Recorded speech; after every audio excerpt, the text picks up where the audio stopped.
नमस्कार साथियों, आप देख रहे हैं हिट फिट न्यूज टीवी और मैं हूं हरनाम सिंह बड़वाल। साथियों, अयोध्या जहां 22 जनवरी को राम मंदिर, भव्य राम मंदिर के अंदर प्रभु श्री राम की मूर्ति की प्राण प्रतिष्ठा होने जा रही है 22 जनवरी को। और ये पूरे हिंदुस्तान के अंदर, पूरे हिंदू समाज के अंदर बहुत ही उत्साह दिखाई दे रहा है। और पूरे हिंदुस्तान के अंदर पीले चावल बांटे जा रहे हैं, न्योता दिया जा रहा है कि इस शुभ अवसर पर, इस ऐतिहासिक घटना का आप खुद एक हिस्सा बने, वहां पहुंचे। लेकिन वहां दर्शन हो पाएंगे या न हो पाएंगे, इस बात की वैसे तो सरकार द्वारा कोई गारंटी नहीं दी गई है। लेकिन इसके साथ साथ एक और ये बात कही गई है कि आप जहां कहीं भी रह रहे हैं तो वहां नजदीक के कस्बे में जहां बड़ी बड़ी एलसीडी लगाई जाएंगी, वहां लाइव प्रोग्राम दिखाया जाएगा, वहां आप जरूर पहुंचें 22 जनवरी को और घर घर दीप जलाएं। और जैसा कि आपको मालूम है, प्रधानमंत्री नरेंद्र मोदी जब से देश में आए हैं तो वो अंधविश्वासों में बहुत यकीन रखते हैं। वो खुद अंधविश्वासी हैं। और मैं तो ये भी कहूंगा कि जो आदमी अंधविश्वासी है तो वो तांत्रिक भी हो सकता है, क्योंकि हमेशा उनकी कलई में एक काले रंग का धागा बंधा हमेशा देखा जा सकता है, कभी भी आप देख सकते हैं। तो उन्होंने कोरोना काल में जिस प्रकार की बातें की, तो उससे तो यही साबित हो रहा है, यही लग रहा है कि वो बिल्कुल विश्वासी हैं, पाखंडी हैं। क्योंकि पाखंड तो उनका जो है वो आप देख ही रहे हैं, चरम पर है। पूरे दिन वो 20 बार वो कपड़े पहनते हैं, जहां कहीं भी जाते हैं, जिस समुदाय में जाते हैं उसी तरह की वो वेशभूषा पहनते हैं, मानो कि वो सब कुछ वही हो गए हैं, उनके साथ ही घुल मिल गए हैं। तो ये तो योगी जी जो आदित्यनाथ है, योगी आदित्यनाथ यूपी के मुख्यमंत्री, उन्होंने भी इस बात का खुलासा किया है। उन्होंने ये बात बिल्कुल निडर होकर कही है कि कपड़े बदलने से जो खुद की जो मन की जो है सोच विचार नहीं बदल जाते, तो कपड़े बदलने से कुछ नहीं होने वाला। तो इस प्रकार की बातें की है। तो साथियों, जो बात मुद्दे की है वो मैं करूंगा। अब जो है पूरा प्रचार किया जा रहा है राम मंदिर के अंदर, जो मूर्ति प्राण प्रतिष्ठा का कार्यक्रम है। और ऐसे में अगर इतनी वहां कड़ी सुरक्षा के बंदोबस्त हैं, तो वहां कैसे कोई जाकर प्रभु श्री राम के दर्शन कर पाएगा। फिलहाल तो मान लेते हैं कि वहां जो ये नया काम है, उद्घाटन हो रहा है, प्राण प्रतिष्ठा का कार्यक्रम है, वहां हजारों लाखों की तादाद में संत महात्मा और बड़े बड़े जो हैं राजनेता, जनप्रतिनिधि वहां पहुंचेंगे, उद्योगपति पहुंचेंगे। ऐसे ऐसी कई फिल्मी हस्तियां भी वहां पहुंच रही है, आलिया भट्ट का भी नाम आ रहा है, रणवीर सिंह का भी नाम आ रहा है। तो इस प्रकार के लोग वहां जाएंगे। तो ऐसा लग रहा है कि वहां की जो पवित्रता नहीं रह पाएगी। आप सोच सकते हैं कि जब प्रभु श्री राम है, वो मर्यादा, प्रभु श्री राम मर्यादा पुरुषोत्तम उनका नाम इसीलिए रखा गया, और इतिहास में वो प्रसिद्ध है, इसी नाम से वो जाने जाते हैं, माने जाते हैं कि उन्होंने हमेशा सत्य का मार्ग दिखाया और खुद सत्य के मार्ग पर चले। इंसानियत है उनका सबसे बड़ा धर्म था। वो सबका वो इज्जत सम्मान करते थे। और उन्होंने एक छोटी सी बात को लेकर अपने प्रण का उन्होंने पूरा पालन किया। 14 वर्षों तक वो वनवास भी रहे, दर दर की ठोकरें भी खाई, सबरी के जूठे बेर भी खाए। और उनके साथ कितना एक लंबी कहानी है। वर्षों तक, 14 वर्ष तक उन्होंने कितने दुख झेले, कितने कष्ट सहन किए, और बहुत सारे लोगों का उन्होंने कल्याण भी किया। तो इसीलिए उन्हें मर्यादा पुरुषोत्तम कहा जाता है।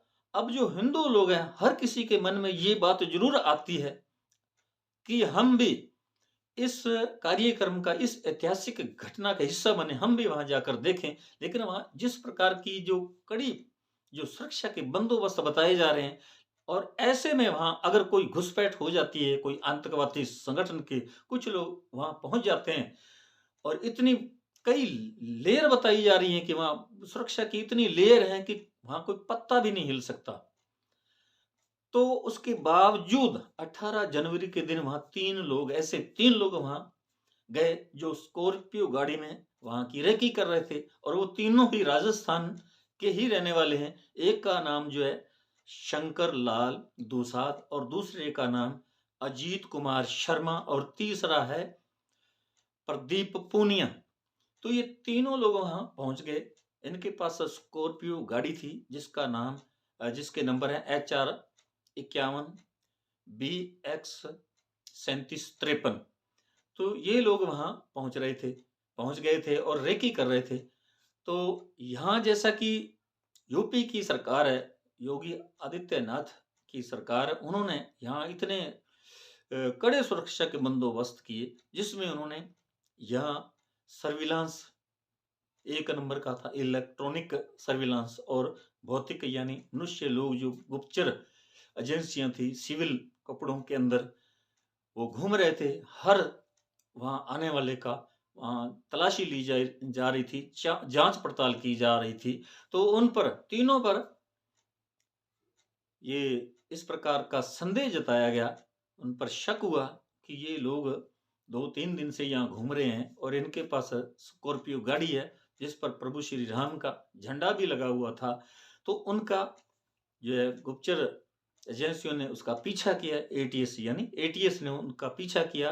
तो यहाँ के त्रिमूर्ति होटल के अंदर उनको हिरासत में ले लिया गया, और जब उनसे पूछताछ की गई तो शंकरलाल जो है उसने बताया कि वह बीकानेर की जेल में 7 वर्ष तक रहा है। उस पर 7 मुकदमे थे, और 7 वर्ष जेल में रहने के बाद जब जेल के अंदर ही उनके एक लखविंदर सिंह नाम के एक युवक से मुलाकात हुई, तो उन्होंने बताया, लखविंदर सिंह ने कहा शंकरलाल को कि जब आप जमानत पर छूट रहे हैं तो बाहर जाकर आप पम्मा से जरूर मिल लीजिएगा। पम्मा उसका कोई भांजा है बताया जा रहा है, लखविंदर सिंह का भांजा था पम्मा नामक युवक। तो उसका उसने फोन नंबर भी दिया शंकरलाल को, और जमानत पर रिहा होने के बाद शंकरलाल ने पम्मा को फोन किया, तो पम्मा ने फिर एक उसे कनाडा में रहने वाले किसी आतंकी गुट के समर्थक और सदस्य का फोन नंबर दिया और कहा कि आप उनसे व्हाट्सएप नंबर पे ही बात करना।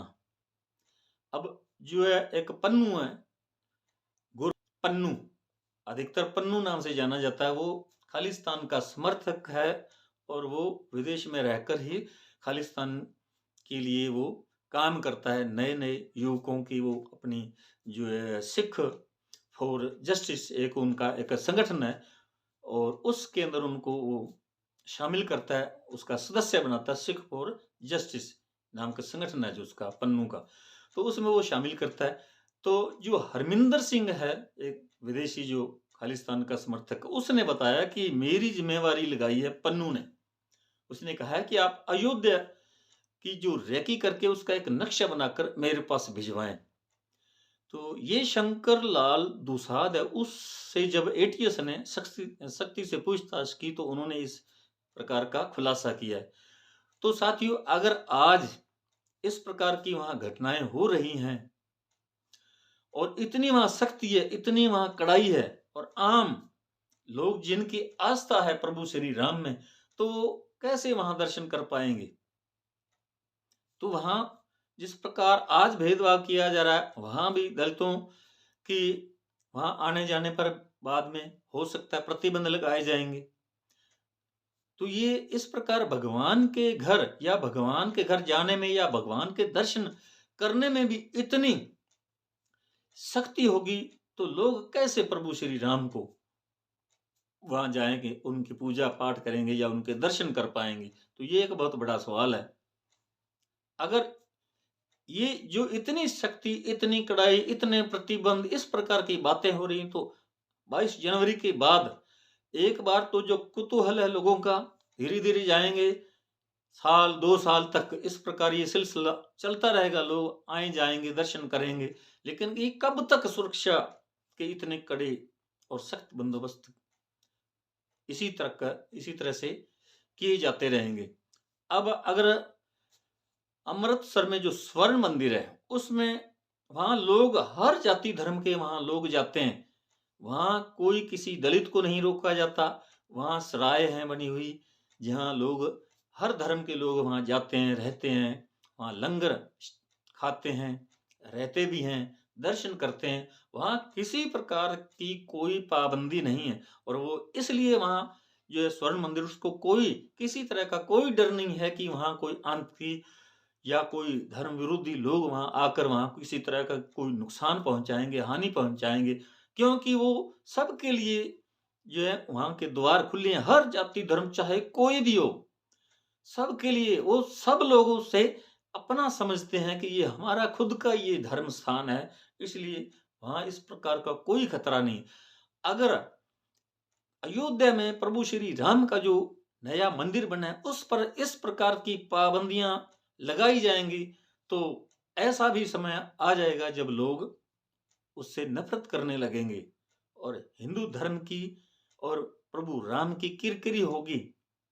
तो साथियों, ये जो है नई खबर वहां से निकल कर आई 18 जनवरी का ये मामला है, ये घटना है और अब आगे पूछताछ की जा रही है कि उनके आतंकियों के साथ या आतंकी खालिस्तान के समर्थक जो गुट हैं, सिख फॉर जस्टिस, उनके लिए वो रेकी कर रहे थे और रेकी के बाद उनका क्या प्लान था, क्या योजना थी, तो ये तो आगे जो है खुलासा होने पर पता चलेगा।